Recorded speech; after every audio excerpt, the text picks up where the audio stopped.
we hit on a couple of these subjects. First of all, fraud. We had the CEO of LexisNexis come in front of our HISGAC subcommittee, and I didn't realize they did research on this, but according to their research, they claim it's about $1 trillion per year in fraud. And one of the things he was talking about is, these foreign governments, like Somalia, they literally have learned how to defraud the federal government. They send their illegal immigrants here, or even legal immigrants in this country, and they figure out how to defraud the system. Department of Justice, in the 2025 National Healthcare Fraud Takedown website, shows all the different prosecutions for fraud. It totals about $4.8 billion. So whether you take the $1 trillion estimate of fraud or 250 to 500 billion like GAO or Secretary Bessent, it's a massive amount of fraud. We're not going to recover it through prosecutions. I mean, it's hard to prosecute this stuff. Once the money's spent, it's gone. So I realize this is a top priority of yours. I realize Vice President Vance is running a task force. We need to be addressing this aggressively, and the best way to prevent fraud is stop spending the money. I mean, can you give me some comfort that we're going to get this handled over the next 2.5 years? I think so. I mean, I think the first step was this bill that you all passed last year, the One Big Beautiful Bill. Many of the reforms in there will contribute to having less fraud in this in our federal government.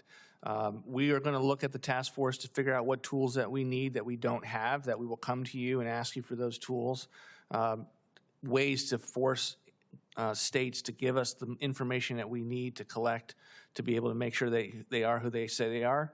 And we'll always be looking at ways to not do what we can't oversee. If we're in a position where the federal government is just too big and we can't oversee it, that's going to be the time where we have a conversation about what we do less of.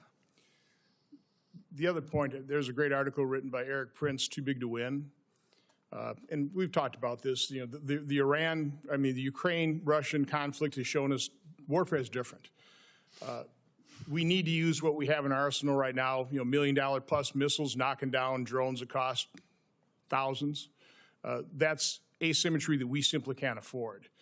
How aggressive is this administration going to push defense contractors and hopefully open up a process to, not traditionally defense contractors who are going to do things a lot cheaper and a lot quicker? And we're going to have to respond very rapidly to this growing threat. And we could produce literally hundreds of thousands of drones for the cost of some of these procurement programs for, the highly sophisticated missiles, which we need some of.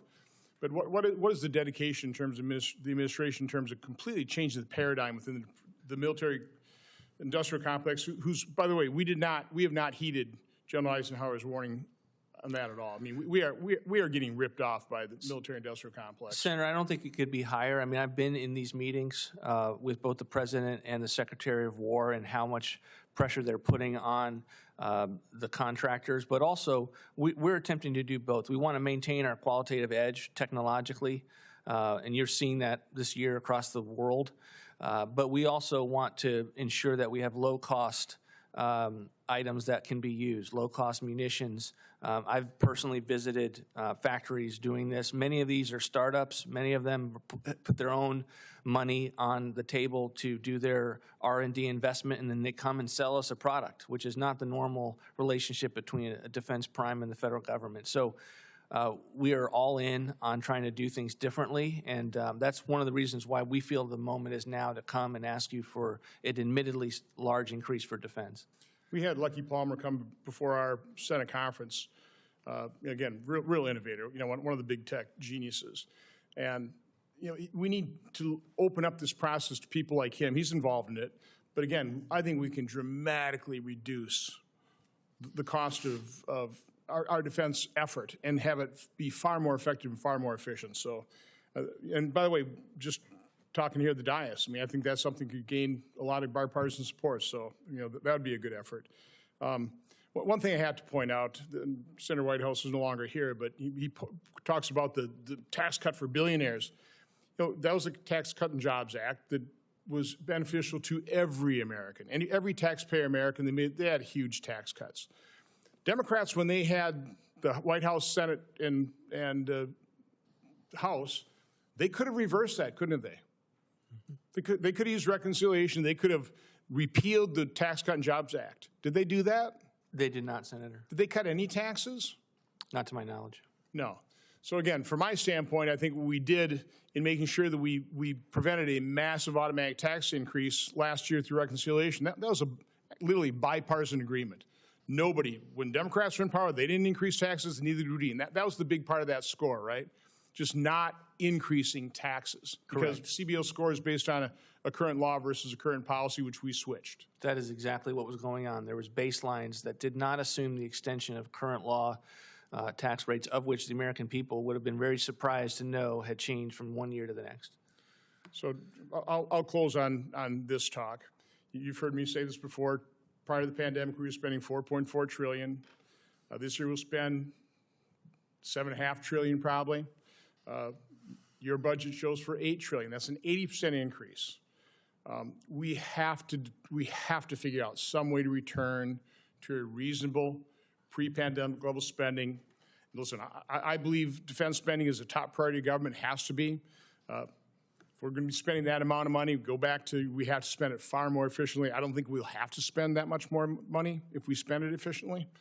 But give me some comfort, and I do appreciate. Tell me a little bit about the OMB efforts. We got the $100 million for AI, for going through the budget line by line, program by program. We're working with the folks that are doing dashboards on the cost effectiveness per outcome. Just tell me a little bit about what OMB is doing there, and your commitment to that over the next 2.5 years. Well, we're not going to stop with what we've been doing this year to end fiscal futility. We're very proud of the types of things that were achieved this year, but we have a pretty small staff. I mean, people don't realize the extent to which, if you look at us compared to, say, GAO, we are very, very small. And people ask us to do a lot of things, and we honestly wish we could do more, and I think because of you all are going to be, and we're in the midst of scaling up to be able to ensure that we have fraud fighters in a way that we previously did not. We compile the budget, we monitor as best as we can, but I think you and technology have ensured that we're going to have people with a dedicated workforce, and the teams are already working on this and developing ideas on how this will go. And I think it'll serve the task force that is up and running under the Vice President. I think it'll inform next year's budget. It'll inform any of the reconciliation bills that we do this year. And we're going to need more than one reconciliation bill. Well, spending on anti-fraud is going to be money well spent. I mean, you know how tough it was during the last reconciliation just achieving $1.5 trillion, which we didn't achieve, because we spend in other areas. At the lower end of the estimate of fraud, $250 billion, that's $2.5 trillion over 10 years. At the LexisNexis estimate, that's $10 trillion. Those are the kind of figures we have to be looking at.